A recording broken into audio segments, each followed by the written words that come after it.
Assalomu alaykum aziz vatandoshlar, assalomu alaykum aziz yurtdoshlar, aziz musofir yurtda yurgan dindoshlarim. Yaxshimisizlar, zo'rmisizlar, ishlar bilan charchishlar yo'qmi? Jigarlar, xush kelibsizlar. Bugun yana yangi video roligimizga. Bugun agar xato qilmasam 5-iyun 2026-yil. Bugun yana yangi ish chiqaryapman.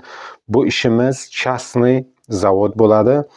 Juda ko'p vatandoshlarimiz yengil ish chiqaring degan vatandoshlarimiz uchun mana sizlar uchun yengil ish oklad, oylik oklad akalar, opalar, unaqa yugurib, tezda yugurib og'ir yuk ko'tarish emas. Nima degan vatandoshlarimiz uchun Penaplex zavod. Mana shu televizor, xolodilnikda girdiga Penaplex oq bor-ku, yengil narsa. Ana shunaqa zavoddan bo'ladi ishimiz. Bu yerga ham erkak, ham ayol kishilarni ishga taklif qilinadi.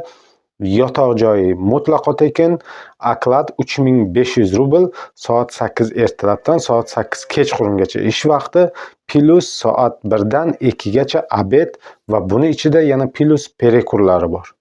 Ishlayman degan vatandoshlarimiz pastda nomerlarni qo'yib o'taman. Xazayinning nomeri, aloqaga chiqishlaringiz mumkin. 18 yoshdan bu yerga akalar 55 yoshgacha bo'lgan vatandoshlarimiz bemalol ishlasa bo'ladi. Yengil ish. Videoni o'tkazib yormang. Video davomida qo'yib o'taman. Zavodda ish jarayonini bemalol kuzatib, telefon qilib tezda borib joylashishlaringiz mumkin. Adresimiz esa Moskva, Moskovskiy oblastda bo'ladi. Bemalol ishlashlaringiz mumkin. Jonlaringiz sog' bo'lsin. Xudo xolasa poddershkani unutmangizlar. Bundan keyingi ishimiz, agar vatandoshlarimiz shu yerda kuzatayotgan usta akalarimiz bo'lsa, raznorobochiy, buzish, demontaj ishlari va krisha, krovilshik akalarimiz bo'lsa, iltimos izoh qoldiring kommentariyada.